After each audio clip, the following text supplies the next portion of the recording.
Hey everyone, my name is Carlos. I'm the founder and CEO of Product Cool, and today I'm here with a special guest. Her name is Michelle Chen, and she's the former Chief Product Officer at Typeform and OPPO. Hey Michelle, Hi, Carlos. thanks for joining us today. Can't wait to learn more about your professional background and what does the day-to-day of a Chief Product Officer at a fast-growing company looks like. So let's go from the beginning. Why don't you tell us a little more about how you got started into tech and what led you to where you are today? Sure. So I grew up in China, and then when I came to the US for college, I was deciding what to study. Initially, I actually wanted to study psychology. I was concerned about how can I find a job with a psychology degree. So I decided to be very practical and then actually studied computer science and economics. So psychology has been this interest. I just read about the stuff myself, which actually has been turned out to be very useful to me. And so study, computer science is pretty natural to get into tech. And and then when I was deciding what to do after college, I had done internship as a testing engineer at Microsoft. I was an engineer at Morgan Stanley Technology Division.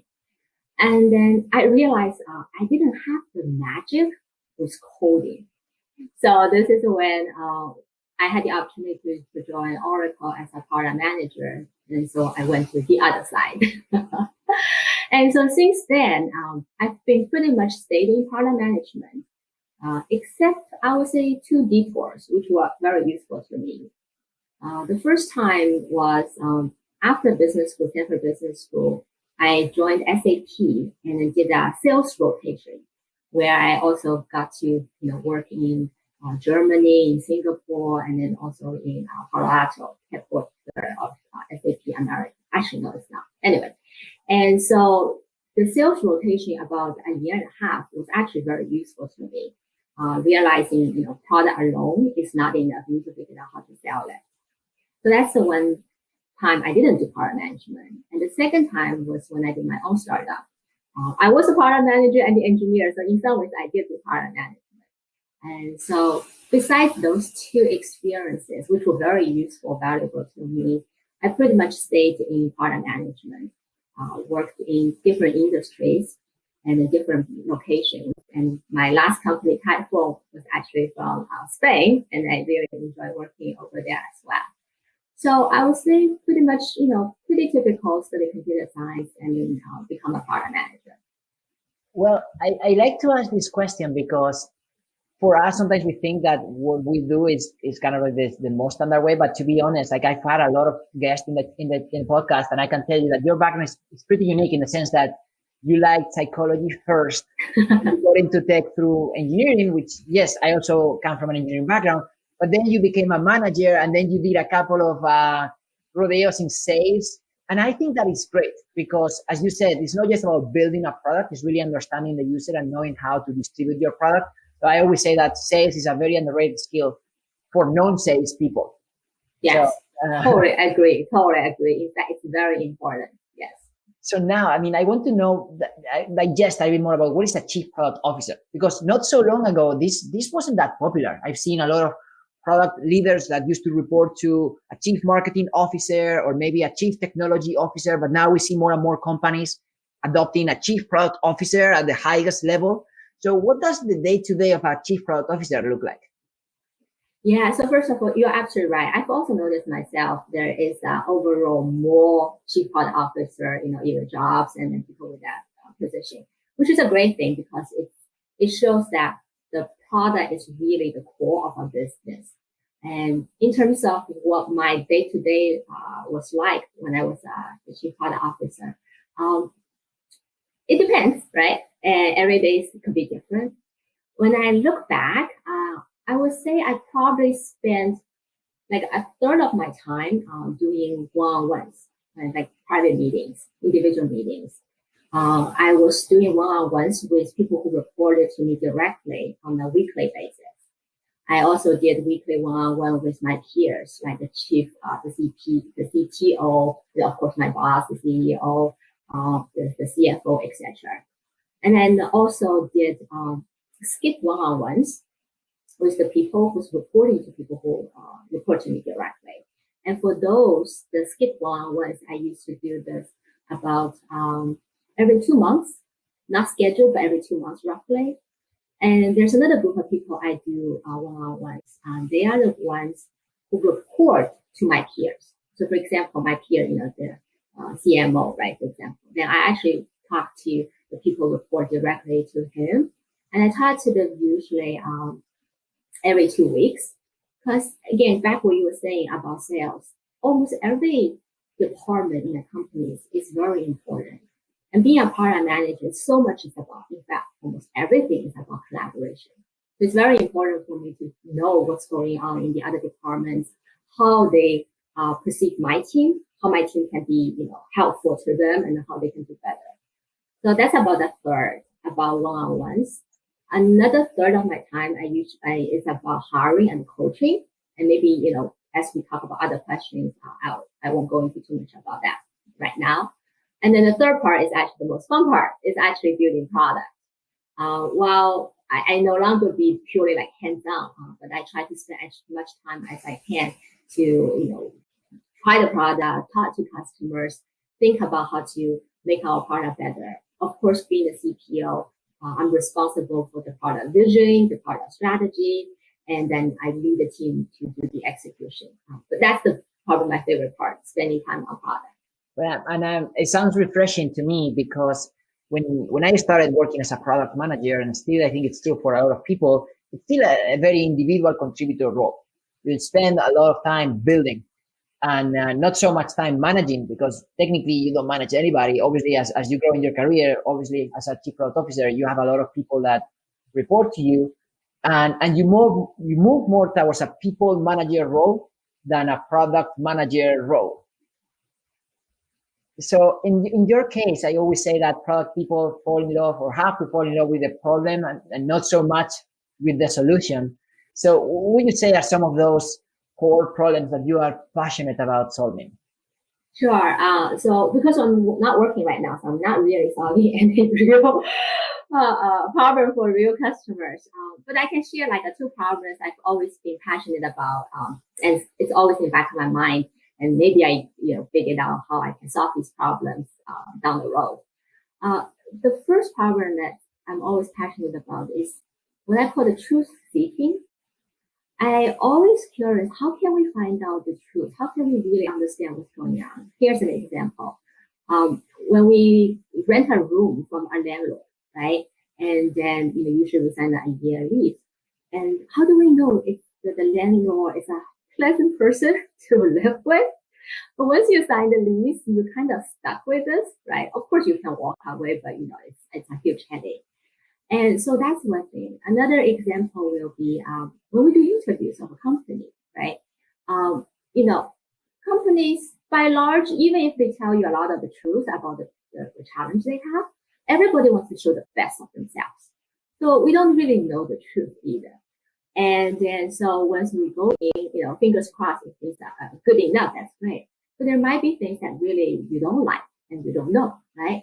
I hear a lot of people will leave companies because of the culture of the company, right? And I don't think the company, anyway, so stories like this, or experience that I have myself, I'm always passionate to figure out how can people know about this truth.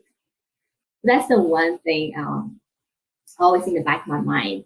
And the second one I've always been passionate about is how to help people who have a good working attitude to find a job that's decent paid. At the same time, it has a pleasant working environment. I don't think it's possible to have a job that we love like 100% of the time. I think 80% of the time would be great. So that's another thing that I've always been pretty passionate about, but so far I haven't figured out the solution yet. Well, and it sounds so familiar to kind of what product leaders do, because you have to make decisions with the best available information. Most cases, you don't have all the data or all the quality information that you want, but you have to move on. And it's only when you move on that you find out something else. So, I think that back in the day, product management was too much of an art. Or at least when I started product school, people would say, why are you teaching product management? You have to be born with these visionary skills and whatnot. You can't learn it. And I don't think it's true. I think there's definitely some science to it and frameworks that you can follow. But at the same time, I just don't think that numbers tell you all the truth, to your point. Yeah, it's interesting you said it's the art versus science. It's been something that I got more into, the art part. I probably leaning more towards to say the really good product management is probably more of an art. With that said, there's a lot you can learn. But I love what you said. Numbers can't tell you everything. That's why I wouldn't say I believe in number driven. I believe number informed.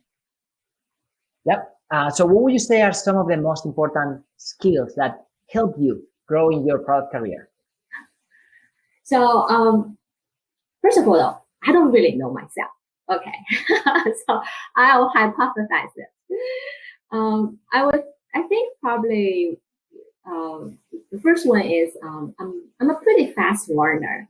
I remember at my first job at Oracle, I overheard my manager told someone else that, hey, usually it takes people 3 months to get up to speed into a new job.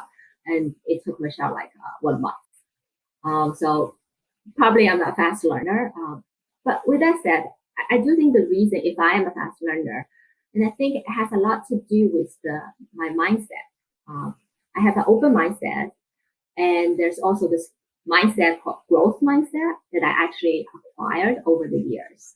You may have heard of this book called Mindset by Professor Carol something from Stanford. So this is actually a book I read, probably 10 plus years ago and changed my life.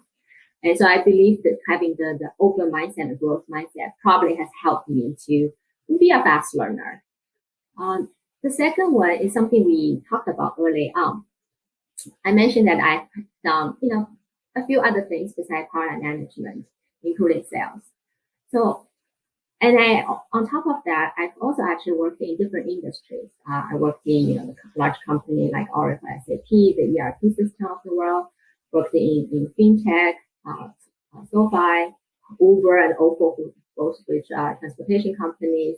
I worked in video streaming. And all at the same time, as I mentioned earlier, I got a chance to work in Spain, actually Germany, China, Singapore.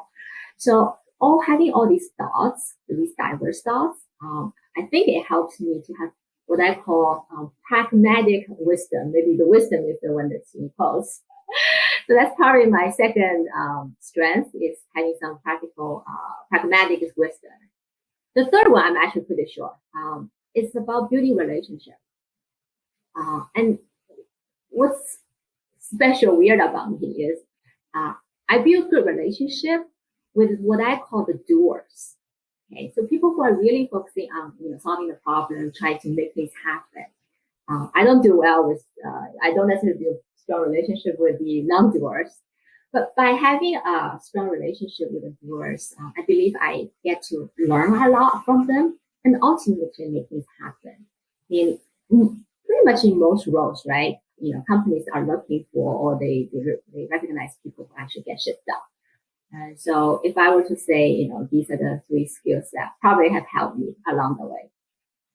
I totally resonate, especially with the second point, what you said there, the pragmatic wisdom, because as an immigrant myself, I know what it is to be in different parts of the world and, have to fight extra hard to get certain things. And it's not something you can read in a book, but definitely those type of life experiences show you different perspectives. And especially as product builders, if you are trying to build for a lot of people that will never be able to see face to face, having, I think, that additional empathy or cultural curiosity to know that not everyone is exactly like you and is your neighbor, I think it really helps.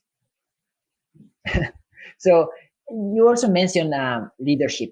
And I believe, especially as you grow in your career, that definitely marks the difference between good and great. So what are your thoughts on great marks of leadership?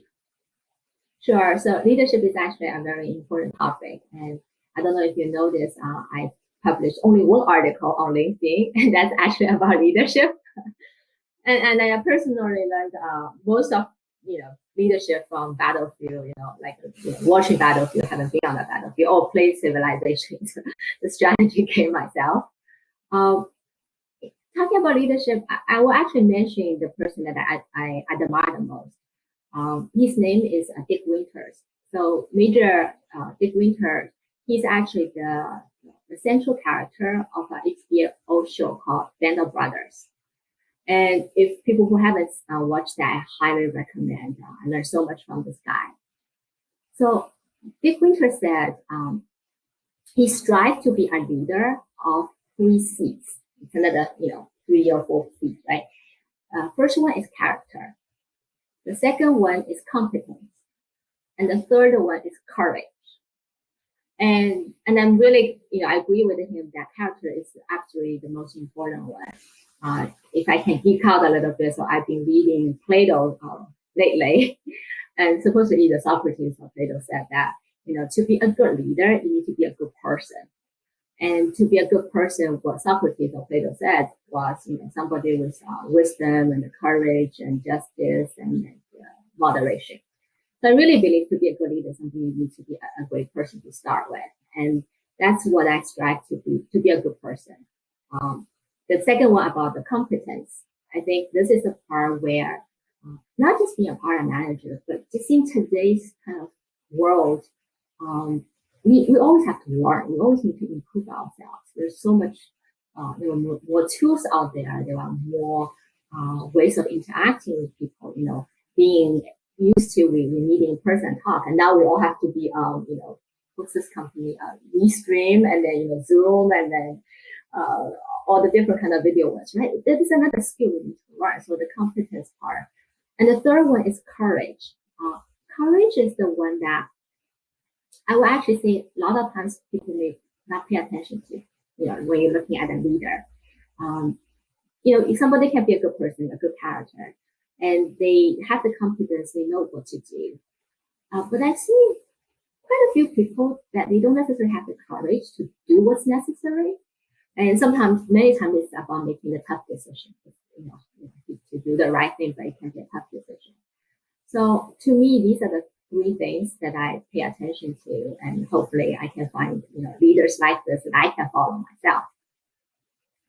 You made me think. I never thought of leadership that way, but definitely makes sense, because as you mentioned, it's not just about being a good person and knowing what to do. It's really having that courage to make those hard decisions that sometimes people don't want to make. And I believe that leadership can apply to so many facets of life that, it's not just for product people or, or in wartime. I think it's in life. Exactly. Absolutely. Yes. I mean, this is the one skill set that I would say product managers almost need to have at the very beginning, because we are the ones leading others and we don't have the authority. So having some kind of leadership skill is really critical. Especially in large organizations, you mentioned your work at large companies. It's hard to showcase some of that, especially if maybe your manager is not a big champion of your work, or it's just a big company in general. It's not like a startup where you raise your hand and everybody knows your name. So how have you been able to kind of earn that respect and authority as you evolved in your professional life? I don't know how successful I was, but I would say that, so I was fortunate to get an MBA from Stanford, and there are 2 classes that really have the biggest impact. One is called Catchy Feeling in the business school. It's the official name is Interpersonal Dynamics. And there's another class I took, it's actually in the education school. And it's about career and life counseling. And what's interesting is the Professor John, who taught the class for 40 years, when I took the class, and then later I actually went to meet him. By then he's been teaching the class for 50 years. He talked about, it's really about happenstance. It's like serendipity. And so to a large degree, I think, and then the point is that, we should be proactive, do things, try to improve ourselves, try to make things happen. But what many times really happens is kind of outside your control. It just happens. right? And so that really helped me after I took the class to realize I'll just keep on trying my best, okay? And there are probably people who are more capable in charting their career path. I wouldn't say I'm one of this. I think for the most part, I just work hard, but I am an explorer, which is a good thing and a bad thing. And so I'm an explorer, kind of a little bit crazy person. And so later on, maybe I'm good enough or maybe I'm lucky, then, things just happen. But I do want to say that ultimately it comes down to what we are capable of. Yeah, no, I believe things happen, but at the same time, like for me, authority is something that you get assigned by a manager, but I think that respect, something that you earn from your peers. And that's something that you have to prove day in, day out.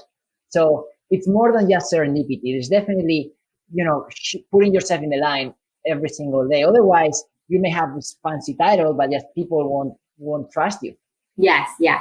Talking about respect, I would say respect has a lot to do with, in a way, it comes down to the same thing, right? So the character, at least I believe the character, competence, and the courage too.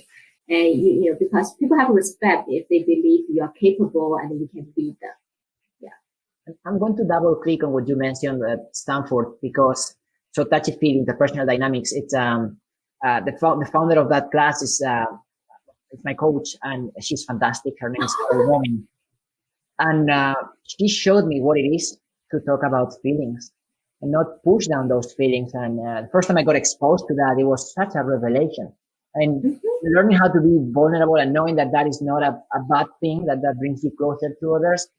It's something that, it gives me the goosebumps, but it's definitely one of the breakthroughs in my life. That's great to hear.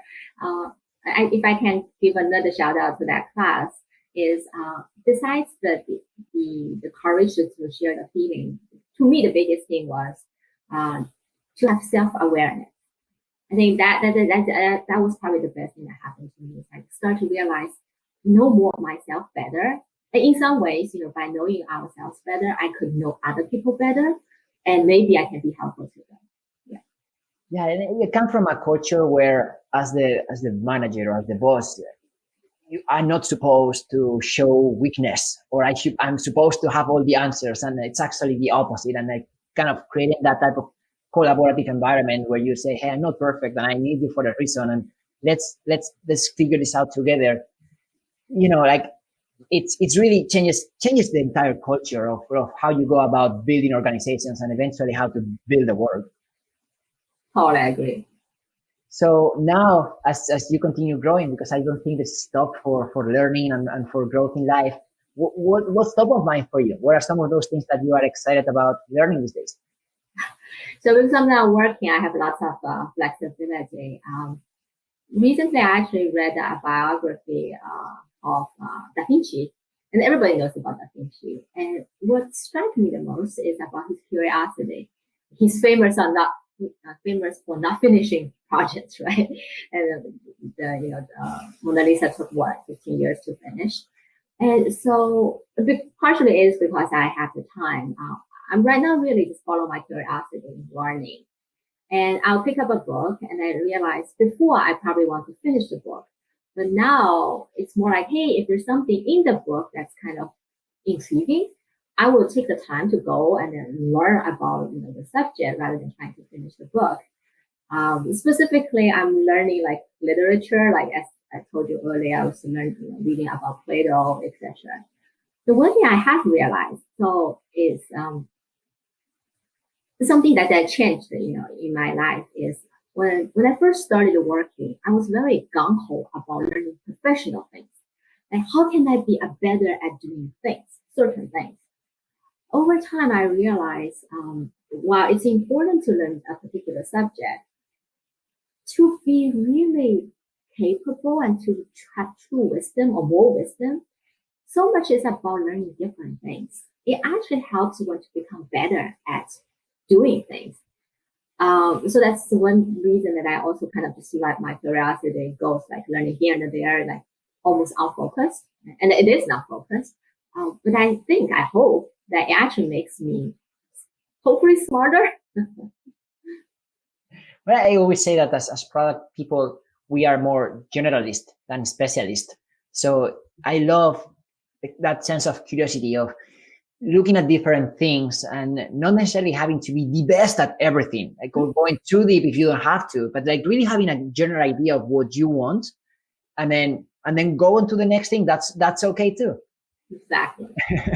So what type of advice would you give to your younger self? If someone for people out there who are thinking about breaking into product, or some early career product managers who want to continue growing as chief product officers, what would you say to them?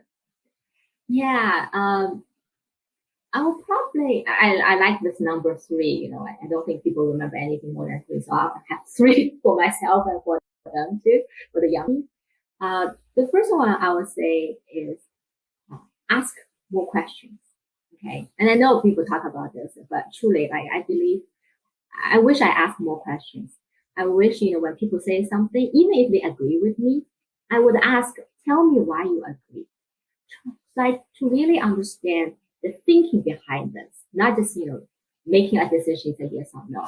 And I think had I asked more questions, I would be able to just learn more about both the person's thinking as well as the person. And so I wish I asked more questions.